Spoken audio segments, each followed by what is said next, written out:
जय श्री कृष्णा मित्रों आज का जो हमारा शीर्षक है वो है कि गण के बारे में। मित्रों, गण एक बहुत इंपॉर्टेंट चीज़ मैं आपको बताने जा रहा हूँ, बहुत इंपॉर्टेंट बात मैं आपको बताने जा रहा हूँ। क्यों? क्योंकि आपकी जन्म कुंडली में बहुत सारे ऐसे ऐसे अच्छे अच्छे योग बने हुए हैं। 100% आपकी जन्म कुंडली में योग बने हुए हैं। जैसे आपके महाधनी योग बना हुआ है, लक्ष्मी नारायण योग बना हुआ है, आपके जीवन में बहुत अच्छे अच्छे योग बने हुए हैं। लेकिन आप देख रहे हैं कि कहीं ना कहीं कब उन योगों का आपको फल मिलेगा। कहीं ना कहीं उन सब योगों को प्राप्त करने के लिए करता कौन है? प्राप्त करता कौन है? प्राप्त करता है मनुष्य। मनुष्य स्वयं, जिसकी कुंडली में योग बने हुए हैं, वह स्वयं व्यक्ति है, चाहे वो औरत हो, चाहे स्त्री हो, चाहे पुरुष हो। तो अब आपकी जन्म कुंडली जब आप खोलोगे, आप खोल के देखो आप किस गण के हैं, आपके गण, नक्षत्र, वर्ण, किस पक्ष बल में आपका जन्म है, ये सब बातें होगी। मैं इनके पंचांग के बारे में आपको विस्तार से बताऊंगा। आज मेरा टॉपिक राहु के बारे में बनाने का था, पर मुझे लगा कि चलो आज थोड़ा अपने शीर्षक से भिन्न होकर इस बारे में मैं आपको गण के बारे में बताता हूँ, क्योंकि मुझे लगा ये बहुत इंपॉर्टेंट चीज़ आपको बतानी चाहिए। मेरे चैनल पर आप नए हैं तो सबसे पहले तो रेड बटन को क्लिक करके आप उसको सब्सक्राइब कर दीजिए, चैनल को लाइक कर दीजिए, बेल आइकन दबा दीजिए। आप मेरा हर वीडियो आपको मिलता रहे, और वीडियो को ज़्यादा से ज़्यादा शेयर करिए अपने मित्रों को जो इसको देखने में इंटरेस्टेड हो उनको। ठीक है मित्रों, तो आप अपनी जन्म कुंडली जब खोलोगे तो उसमें गण लिखा हुआ है, आप देखो आप कौन से गण के हैं।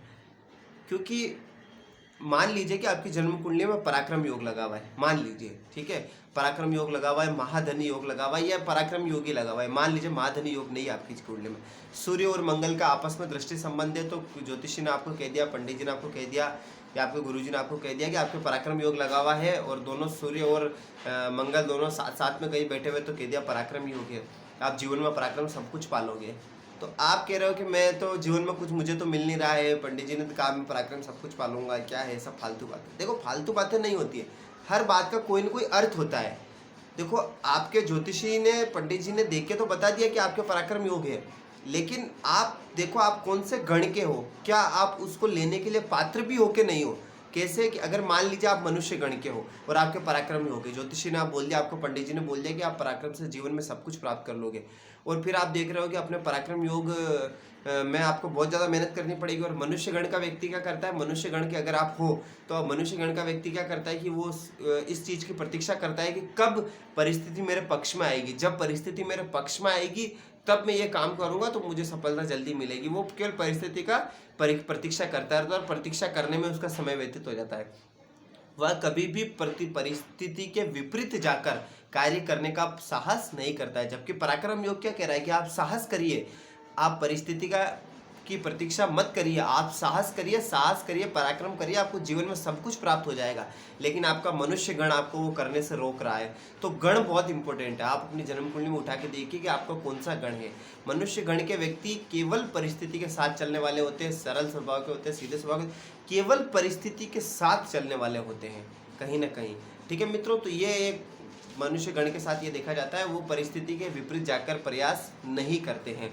अगर आप देवगण के हैं, तो आप मान के चलिए कि आप परिस्थितियों को देखेंगे कि क्या अभी रुक जाना सही है, क्या अभी थोड़ा और प्रतीक्षा करनी चाहिए। थोड़े समय तक तो वो प्रतीक्षा करते हैं, जब उनको लगता है कि नहीं अब प्रतीक्षा नहीं करनी चाहिए तो परिस्थिति के विपरीत जाके कार्य करते हैं। तो अगर उनके पराक्रम योग है, महाधनी योग है, तो कुछ समय के बाद उसका रिजल्ट उनको देखने को मिलता है, क्योंकि वो परिस्थिति के विरुद्ध जाकर उनका कार्य, परिस्थिति को अपने पक्ष में बनाने का प्रयास करते हैं। वो समय देखते हैं, समय पक्ष में चल रहा है कि नहीं चल रहा है, समय का इंतजार करते हैं, प्रतीक्षा करते हैं, और फिर थोड़ा प्रयास करने का भी प्रयास वो करते हैं। ठीक है मित्रों, ये होता है देवगण का। कभी वो समय के परिस्थिति के साथ रहता है और कभी परिस्थिति के विपरीत जाकर कार्य करते हैं। ठीक है मित्रों, अब जो है तीसरा वो होता है राक्षस गण।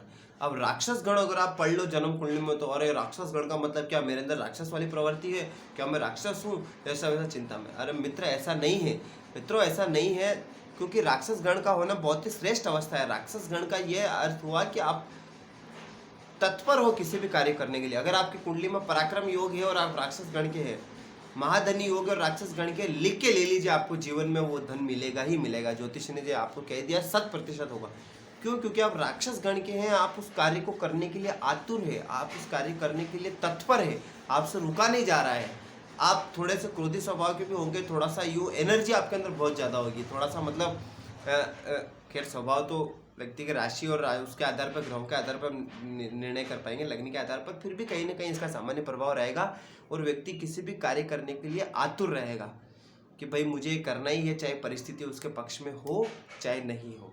यही होता है मित्रों मनुष्य राक्षस गण का अर्थ। और राक्षस गण के व्यक्ति इसी प्रकार अपने जीवन में अपने जीवन में परिस्थितियों के विपरीत जाकर अपने जीवन में जो भी प्राप्त करना है उसके लिए लड़कर डटकर अपने लिए वो सब कुछ हासिल करते हैं जो उन्हें प्राप्त करना है। ऐसे व्यक्तियों को ही जीवन में सब कुछ मिलता है। इसका मतलब ये नहीं कि मनुष्य गण वालों को नहीं मिलेगा अथवा देवगुण वालों को नहीं मिलेगा, मनुष्य गण वालों को भी मिलता है। लेकिन मनुष्य गण वालों क्या है कि थोड़ा सा प्रयास कर नहीं पाते हैं। वो बस ये देखते हैं कब पक्ष में आए, जब पक्ष में आए तब वो प्राप्त करते हैं, जब उनके समय पक्ष में नहीं हो तब वो शांति से बैठ रहते हैं। और देवगुण वाले जब पक्ष में हो तब प्रयास करते हैं और जब पक्ष में नहीं हो तब शांति से बैठ रहे थे और उनको लगता है कि बहुत ज़्यादा देर हो जाएगी, तब जाके वो थोड़ा प्रयास करते हैं। ये गण का एक अंतर है, मैं आपको सामान्य बता रहा हूँ। अच्छा लगे तो वीडियो को लाइक अवश्य करें, अधिक से अधिक लोगों को शेयर करिए वीडियो को, चैनल को ज़्यादा से ज़्यादा लोगों के साथ शेयर करिए, सब्सक्राइब कराइए। देखते रहने के लिए आपका बहुत बहुत धन्यवाद। जय श्री कृष्ण।